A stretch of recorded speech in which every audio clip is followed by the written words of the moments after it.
Om Swastiastu. Terima kasih atas kesempatan yang telah diberikan kepada saya. Sebelumnya, perkenalkan nama saya Putu Winda Astuti dengan NIM 221410131. Di sini saya akan memaparkan mengenai jawaban UAS Agama Hindu Rombel 26.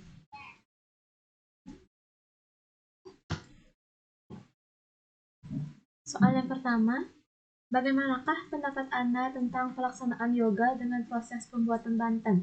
Adakah keduanya berkaitan? Pendapat saya tentang pelaksanaan yoga dengan proses pembuatan banten adalah keduanya dapat saling berkaitan, terutama dalam konteks spiritual. Yoga adalah praktek fisik, mental, dan spiritual yang berkaitan yang berasal dari tradisi kuno India. Sementara itu, pembuatan banten merupakan bagian dari praktik keagamaan dalam budaya Bali. Meskipun yoga berasal dari budaya India dan pembuatan banten berkaitan dengan budaya Bali, keduanya dapat saling berkaitan dalam konteks spiritual dan pemujaan. Dalam beberapa praktik yoga, asana atau gerakan tubuh dijalankan dengan tujuan mencapai keseimbangan energi dalam tubuh dan mengaktifkan pusat energi yang disebut cakra.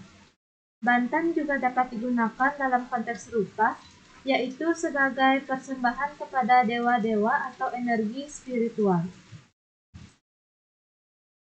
Soal nomor 2, berikanlah pendapatmu apakah kelebihan banten dalam tradisi Hindu. Kelebihan banten dalam tradisi Hindu dapat bervariasi tergantung pada perspektif dan keyakinan individu. Berikut beberapa kelebihan banten. Yang pertama adalah ekspresi bakti. Pembuatan dan persembahan banten adalah bentuk ekspresi bakti atau pengabdian kepada Tuhan. Yang kedua adalah fokus dan konsentrasi. Proses pembuatan banten mengharuskan konsentrasi dan perhatian penuh. Yang ketiga adalah pemurnian dan penyucian. Banten dapat membantu membersihkan energi negatif, mengusir gangguan roh, dan menciptakan suasana yang suci dan harmonis. Soal nomor 3, bagaimana strategi Anda mencegah korupsi bagi diri Anda sendiri? Strategi yang dapat dilakukan dalam mencegah korupsi bagi diri sendiri yakni melalui kesadaran diri sendiri. Artinya saya harus menanamkan pada diri sendiri akan risiko dan dampak negatif dari tindakan korupsi ini jika dilakukan. Kemudian menanamkan rasa tanggung jawab.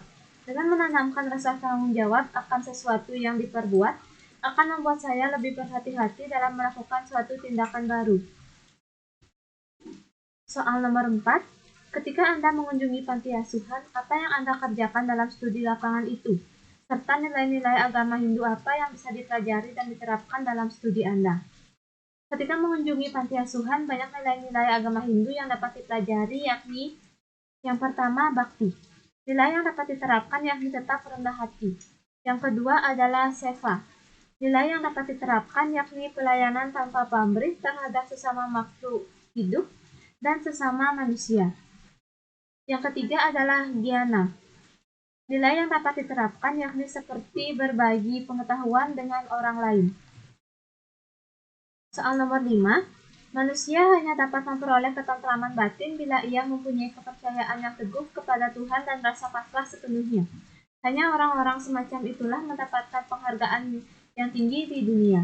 Apakah ada hubungan kepasrahan dengan sikap korupsi pada manusia? Jelaskan jawabanmu dan beri contoh. Pernyataan bahwa manusia hanya dapat memperoleh ketentraman batin dengan memiliki kepercayaan yang teguh kepada Tuhan dan rasa pasrah sepenuhnya adalah pandangan yang bersifat yang berkaitan dengan aspek spiritual dan kehidupan religius. Kepasrahan yang sehat dan benar terhadap Tuhan dan kekuatan yang lebih tinggi dapat membantu individu mencapai ketenangan batin, kebahagiaan, dan kedamaian dalam hidup mereka.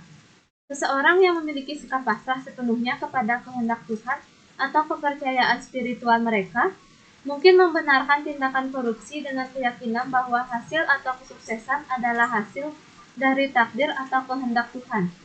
Namun, ini bukanlah pemahaman yang benar dalam agama. Kepasrahan yang benar tidak boleh disalahgunakan atau digunakan untuk membenarkan tindakan korupsi. Soal nomor 6, Dalam konteks pemujaan, manusia hanya akan dapat menyadari kebenaran bila dia mengukur keselarasan dalam pikiran, perkataan, dan perbuatan. Kurangnya keselarasan di antara ketiga hal ini sama saja dengan dusta. Orang semacam itu tidak dapat mencapai kesempurnaan hubungan. Pernyataan itu dengan yoga dan pranayama yang Anda temukan dalam pengkajian Yoga Center selama ini. Pendapat saya dalam yoga, pikiran dianggap sebagai sumber energi dan kesadaran yang harus diimbangi dengan tindakan dan perkataan fisik. Pranayama, seperangkat teknik pernapasan yoga, juga mengacu pada keharmonisan pikiran, perkataan, dan perbuatan.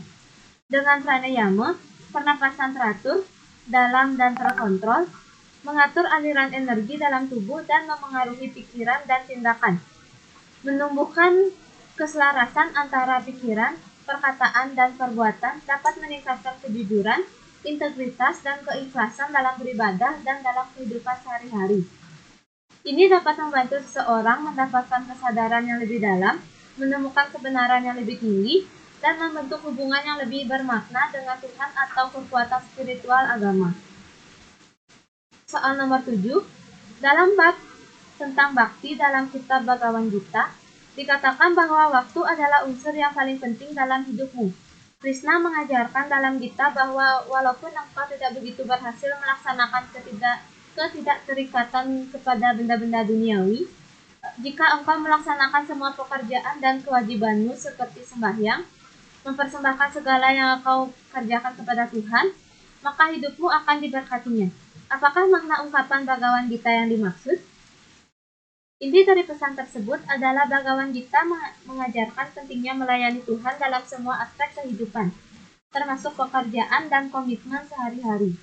Mengambil tindakan dengan niat murni, menyerahkan hasilnya kepada Tuhan, dan melakukan tindakan tersebut dengan kesadaran akan kehadirannya, akan membawa kedamaian, berkah, dan kesadaran spiritual yang lebih dalam.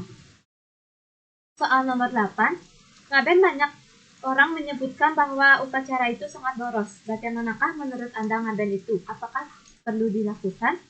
Ngaben merupakan upacara agama yang ditujukan untuk membebaskan roh orang yang telah meninggal dengan ikatan duniawi. Dalam hal ini, upacara ngaben dapat dilakukan secara individu atau secara massal. Untuk mengefisienkan biaya pengeluaran, biasanya masyarakat melaksanakan upacara ngaben secara massal berbarengan dengan krama atau warga desa yang dilakukan bisa 3 atau 5 tahun sekali. Sehingga hal ini meringankan biaya yang dikeluarkan oleh pihak keluarga untuk kebutuhan ngaben, karena dari segi persiapan dan alat upacara yang diperlukan akan dikerjakan secara gotong royong, dan jumlah uang yang dikeluarkan akan dibagi setiap keluarga. Soal nomor 9, banyak orang Hindu lebih bersemangat melakukan upacara yajna besar-besar seperti nganterlingge dengan biaya besar, sedangkan untuk menyumbang beasiswa untuk anak miskin kerap ogah-ogahan. Bagaimana pendapatmu menghadapi realitas ini? Pendapat saya mengenai masyarakat yang bersemangat dalam melakukan kegiatan keagamaan, akan tetapi ogah dalam menyumbang beasiswa miskin menurut saya masih sangat dilema. Akan tetapi, hal ini dapat dilihat dari keputusan pembelanjaan individu atau keluarga dan prioritasnya bergantung pada banyak faktor, termasuk keyakinan agama, nilai budaya, keadaan ekonomi, dan pertimbangan pribadi. Bagi sebagian umat Hindu, upacara besar seperti nganterlingge dapat dipandang sebagai kewajiban agama yang dianggap sangat penting dalam menjaga hubungan seseorang dengan Tuhan dan menjaga keseimbangan sosial masyarakat. Menemukan titik temu antara upacara keagamaan dan pembayaran sosial adalah penting.